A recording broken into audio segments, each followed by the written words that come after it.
Perfect. Well, then, as Sarah mentioned, this is our monthly no session. And for those who haven't been to these before, just a kind of quick recap of how we kind of run these sessions. So we'll start with Donald will do some recent regulatory and industry news specific to stir shaken and robocall prevention. And then I'll do a deep dive topic. And this month's deep dive topic is going to be out of band shaken. Last month was verification, before that authentication. And next month's will be rich call data. And then at the end, we'll leave as much time as we can for questions, discussion about really anything stir shaken or robocall prevention related. So for those who don't know, just a quick background about us. So we're both from TransNexus, and TransNexus is a software company, got founded in 1997, and we provide applications for telephone service companies. So those applications include stir shaken, of course. That's why we're doing these talks about stir shaken. But we also do robocall prevention outside of stir shaken, telephone denial of service attack prevention, telecom fraud prevention, least cost routing, and other reporting and analysis tools. So we're very involved in stir shaken, contribute a lot towards the standards of stir shaken, as well as obviously implement software that follows those standards. So with that, I'm going to hand it over to Donald, who's going to go over the recent regulatory and industry news.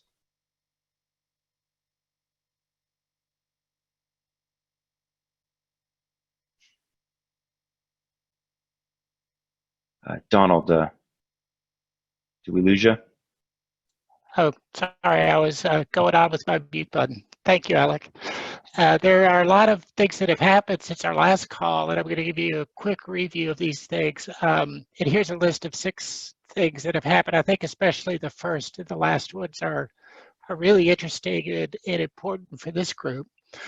If we go on to the next slide, we'll start going through these.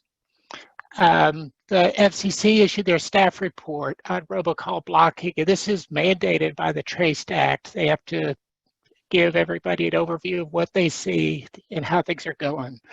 And some of the important takeaways, I think, for this group are that free call blocking services are being offered by 9 providers who are listed in the report, and they describe what they're doing. So that's sort of setting the bar, or setting table stakes for service providers, is these 9 providers are giving their customers robocall prevention solutions, and that's sort of the bar that's being set for everybody to participate in, and that's the bar that's being set by the legislation and by the FCC rule that they want to provide robocall relief.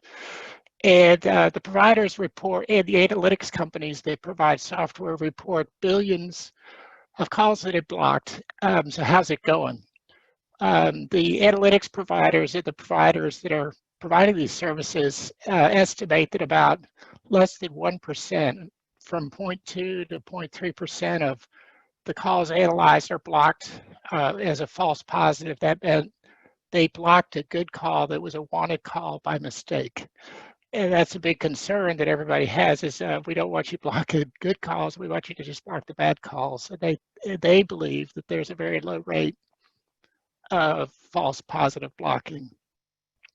However, on the other side of the story, there's another theme that emerged from several reports from high volume callers. And these are companies like call centers and businesses that place calls to their customers, debt collectors and such. And they report that they're having trouble with call blocking. They place some lawful calls and they get blocked by these analytics and these robocall prevention services. And they say they're having trouble getting that resolved. And it's interesting to hear some of the anecdotes in the reports. So one company wants to charge a fee to address the blocking. Another one says that it can only come from their customers, and some things like that that are not what was expected for this. The legislation calls for an effective redress, that if somebody is placing calls and they're getting blocked, they're supposed to be able to get that fixed easier than that. So watch this space. That'll be something that both, all sides have said that they're committed to getting that right, but it's not quite there yet. The critical calls list is like a centralized white list. When somebody's on that list, they won't get blocked. And this has come up in another thing we're going to talk about, but some are in favor and others are opposed. And Stir Shake It is in production with a number of providers. It isn't completely widespread in the industry yet, of course, but there are a lot of people that have that in their telephone networks. Okay, so that's it for the staff report. It will take a quick flyby on the next few things here. There's a thing called a reassigned numbers database, and it's to be used by call centers, for example, or businesses that call. They're supposed to check this reassigned numbers database. It's not in place yet, but they're getting ready for it. The idea is that a call center wouldn't call somebody. They may have received permission on that phone number when it belonged to somebody else, but that person who gave them permission doesn't own that phone, isn't using that phone number anymore. And so they're supposed to check this reassigned numbers database before they make the call. And so the data's come when voice service providers have to start collecting data that they're going to contribute to the reassigned numbers database. And for most providers, that's July 27th this month. For small providers, that is providers who have 100,000 or fewer subscribers, they get until January 27th to begin collecting that data. Okay, the next item on our list.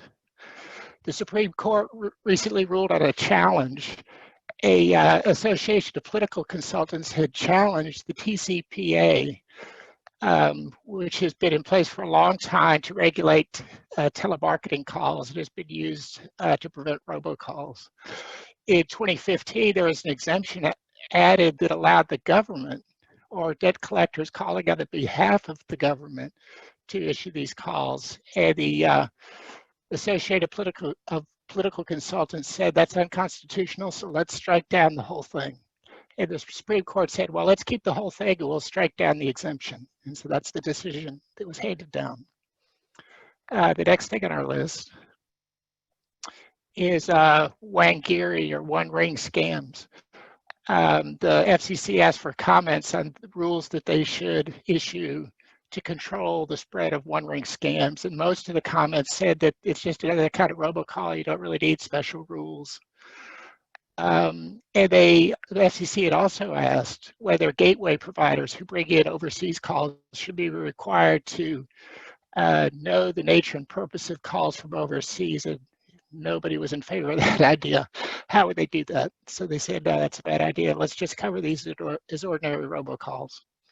Okay, and the next item on our list. Hospital robocall protection group was formed. This was also required by the Trace Act. It's really a problem, as you can imagine, when a robocaller is streaming down a list of sequential numbers and they hit a block of numbers that belongs to a hospital. Hospital staff are going to answer the phone when it rings. They can't say, well, I'll let it roll to voicemail. So when a robocaller hits them, it's basically a denial of service event. All the phones ring, everybody's taken away from what they're doing, answering the phone, and it's a real problem. So the Trace Act required that they form a group of stakeholders who are going to advise the FCC on best practices later this year. And finally, the last item on our list is new safe harbor provisions. This just came down last Friday. And safe harbor means it's a protection from legal liability. So a telephone company is going to block calls that they think are bad robocalls. What happens if they block a good call by mistake? They don't want to be sued over that. That could be it's going to make it reluctant to do any call blocking if they don't have a safe harbor. And so this discussion has been kicked around for a long time. And just last Friday, the FCC issued its rulemaking on this. They gave us two types of safe harbor to be available for voice service providers. One of them is you go ahead and block calls that you think are robocalls, and you will have safe harbor as long as you use reasonable analytics. And the notable thing about this is if that call is signed, the originating provider signed it using Stir Shaken, then the terminating provider has to verify it using Stir Shaken. So they must use Stir Shaken information when it's available with that call.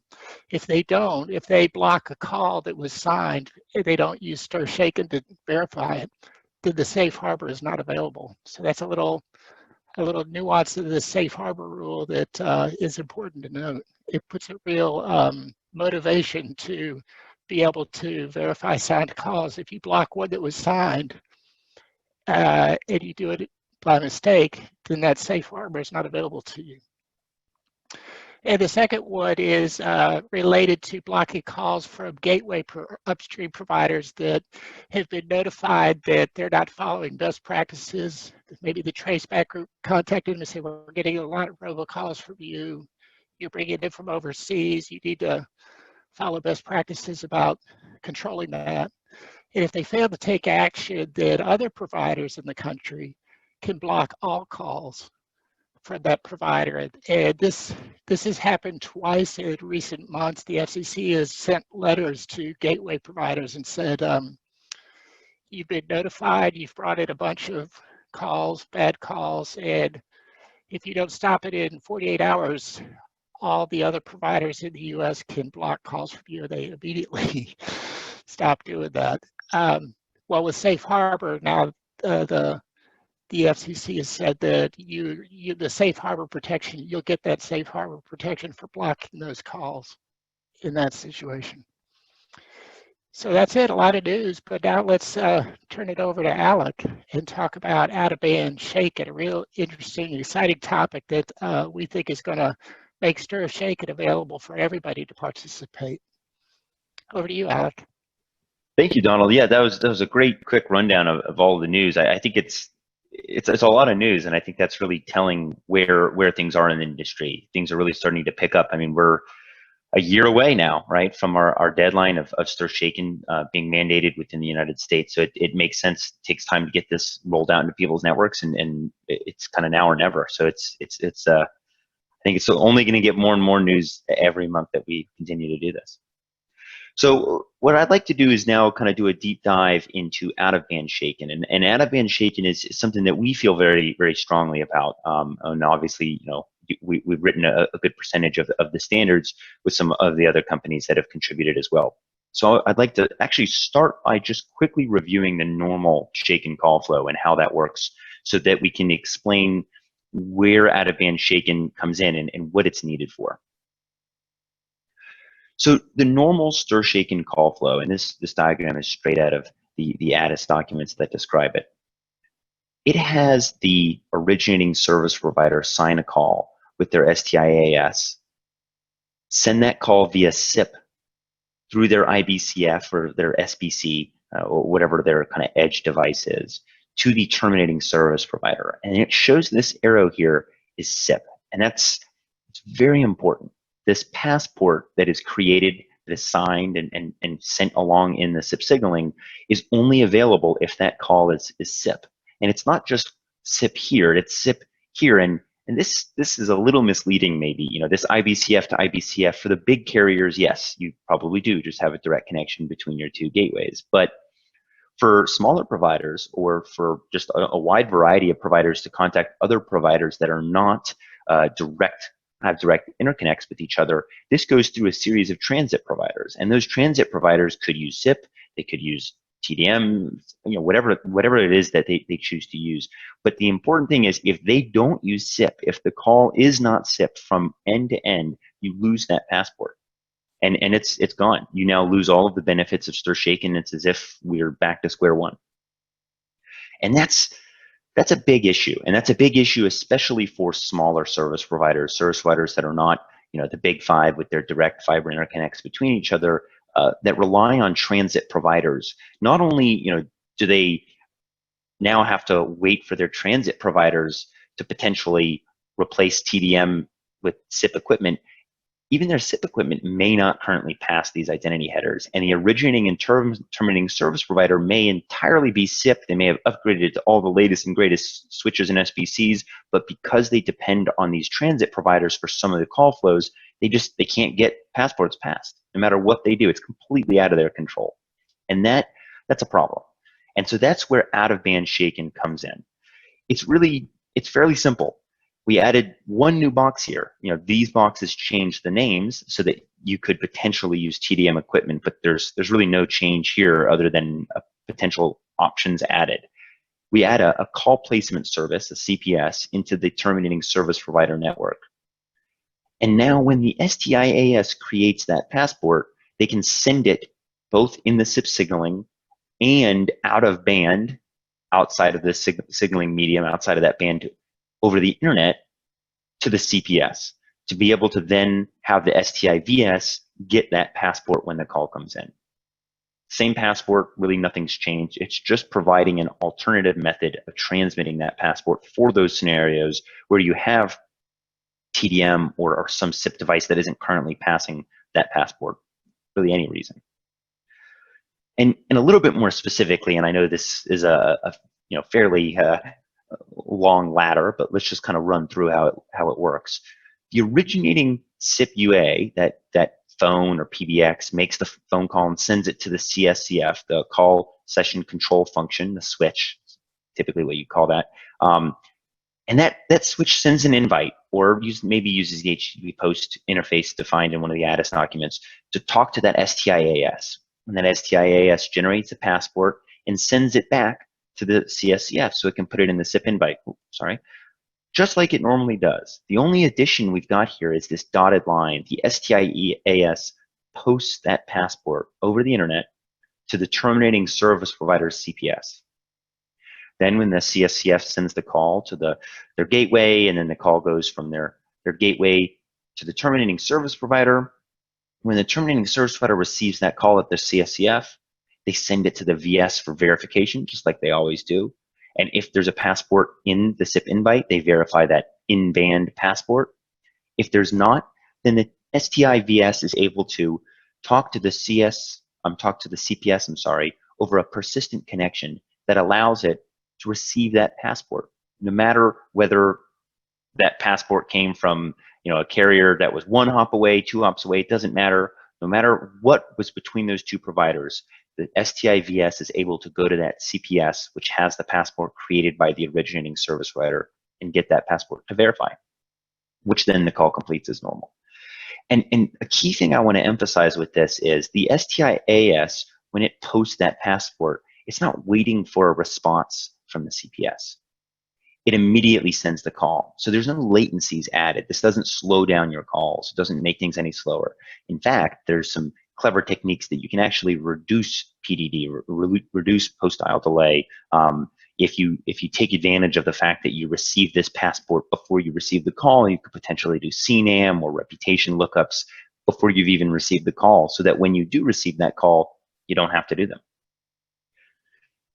Now, this is just a quick summary of kind of what we just went through. It just for the slides, if anybody wants to download these or later go through this, this might provide a little bit of that in written form. And both this and this are straight out of the out-of-band shaken document. Now, a big question that people ask, and really kind of the core issue with out-of-band shaken and the core problem to solve, because the rest is very simple, is how do you know where to post this passport? How do you know how to get to the call placement service?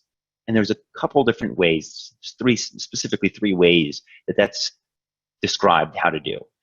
So the first is by OCN.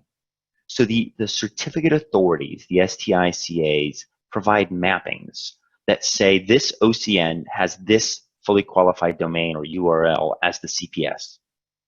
And so STICAs have a relationship with the service providers that they supply certificates to. And so it's very easy for the STICAs to ask those service providers, where do you want your calls posted to? And then maintain that list. And then the STICAs gossip between each other to share their lists and form one master list that service providers can then download. And that allows their STIAS to know how to post those passports out of band, where the address of the call placement service is. And STICAs are willing to do this. There are currently 2 commercial STICAs, TransNexus and Newstar, who are both the co-authors of the out-of-band shaken document. And there's actually a third co-author of that document, NetNumber, who is also going to be a STICA in the future. So this is not a problem. This is something that is being rolled out. Our CA business is rolling this out. So CPS discovery by OCN is an easy problem to solve. Now, not all calls have an OCN. And really the biggest, most common example of that is toll-free calls. There is not a service provider code, or I say service provider code is kind of the shaken equivalent of an OCN for you to map a call to. And so this is where using kicks, where a kick is mapped to a CPS URL is a great solution. It really fits well with the way calls are routed anyways. So the idea with this is that the 8YY number administrator can operate a simple file that is kick the CPS URL, and when you register your 8YY numbers or receive your 8YY numbers from the toll-free operator, or toll-free administrator, I'm sorry, then you can supply the CPS URL that you want to receive those tokens. And I do want to emphasize here, the CAs and the toll-free administrator are not operating CPSs. They're simply operating a list that define how to get to a given service provider's CPS URL. And finally, local policy. There are some reasons where you may want to use local policy and explicitly post specific passports to specific call placement services. And a common example of this is an originating service provider who doesn't themselves deal with 8YY calls. They outsource 8YY termination. When then one of their subscribers makes an 8YY call, they just send it to somebody who has access to the toll-free databases and figures out how to route those calls. So those service providers that do that would just send all 8YY calls to the CPS URL of the provider that they choose to outsource the 8YY handling to. And this applies not just to 8YY. If you do this kind of thing for GETS calls or anything where you don't know how to route a call and therefore you don't know the terminating service provider, you're going to hand that call off to somebody else, and so you'll just hand that passport to whoever you're going to hand the call off to. Now, the key things I want to leave you with are out-of-band shaken is a standards-based approach to this. This is not kind of something that TransNexus is implementing. It's not anything proprietary. It's a baseline document being developed in the IPNI group. I believe we're on version 6 or 7 now of that document, and it is backed by 3 different companies: TransNexus, Newstar, and NetNumber. So it is something that these 3 companies that supply STI, AS, and VS software are adding into their software. It's not an alternative to STIR/SHAKEN. It's in addition to. It provides an additional method of transmitting a passport that's not dependent on the signaling medium. It's not defining a new passport. It's the exact same passport. There's no new cryptography. It's purely an additional medium of transmitting a passport so that you're not dependent on the SIP signaling working. We haven't gotten into any of the other passport types yet. I believe next month's call is going to be going into some of the kind of earlier passport types, the newest passport types. But STIR/SHAKEN has the ability to have extensions added onto it with additional passport types: RCD, RPH, DIV, and out-of-band shaken is compatible with all of those. Again, it's just a new method of transmitting a passport. It doesn't change anything about the passport. The passport can have the new extensions in it, and it works just the same. It supports call flows with multiple passports. There are a number of call flows, specifically forwarded calls, anything where you have diversion, where you may have multiple passports. That is something that was added fairly early on into the out-of-band shaken specification that defines that you can post multiple passports when you need to. If you have multiple passports in the SIP invite, you post multiple passports out-of-band to the call placement service. And it's used in production today by dozens of service providers. Our software that does STI, AS, and VS works today and has for a year to 2 years now worked with call placement services. So this is something that's being deployed by carriers. It's not a new technology in its infancy. Now I want to take a little closer look at the specifics of how you might deploy a call placement service into your network. Might be having some video issues. Let me just restart and see if that helps. We'll move on. So the way that a call placement service is deployed into a service provider network is fairly simple. Originally I had this CPS box as just one, but now I've broken it out into 2 components because it really is 2 kind of logical components.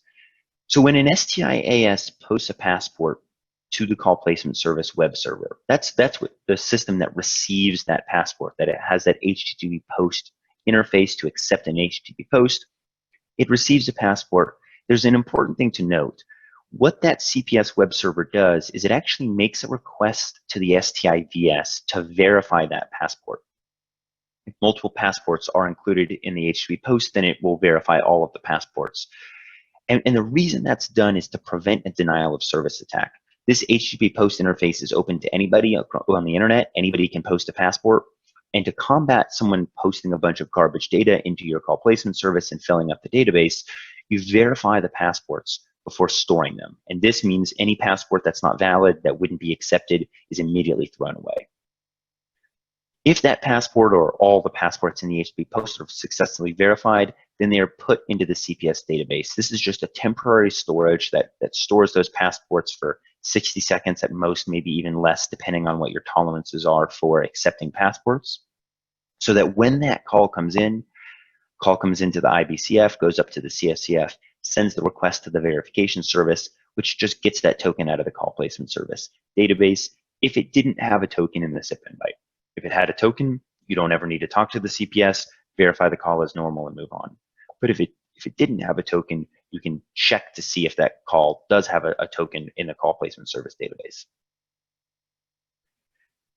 Now, TransNexus has actually released a call placement service web server open source so that anybody can easily and quickly implement a call placement service in their network. It uses the standards interface, standards defined SIP interface, as well as the HTTPS interface here to talk to an STIVS. So it works with any STIVS from any vendor. It's not specific to ours. And again, it is completely open source.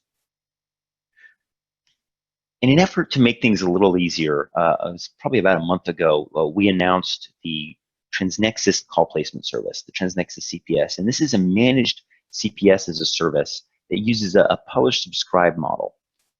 And this is a kind of a service that's meant to be offered to the entire ecosystem. So it's very redundant and very scalable. And it's something that we're offering for free to any service provider using any software. They don't ever have to have any communication with us. You simply go to the page, register with your SBC token, so only people who are part of the Shaken ecosystem can register. You simply register and you can receive passports.